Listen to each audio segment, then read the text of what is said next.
சந்தனக்கட்டைகளை ஏற்பாடு செஞ்சு கொடுத்தாரு. அதனால தான தர்மத்துல சிறந்தவர் என்னுடைய அண்ணன் தர்மந்தான் அப்படின்னு சொன்னான்.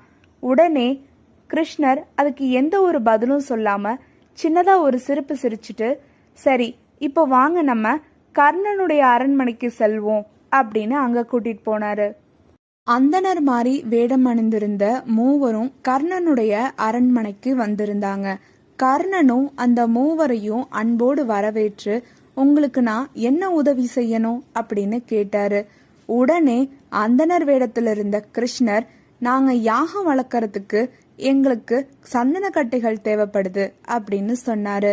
உடனே கர்ணன், இது மழைக்காலமாச்சே அப்படின்னு யோசிச்சுட்டு ஒரு கோடாரியை எடுத்துட்டு தன்னுடைய அரண்மனையில சந்தனக்கட்டைகளால செய்யப்பட்ட கதவுகள், ஜன்னல்கள், கட்டில் இது எல்லாத்தையுமே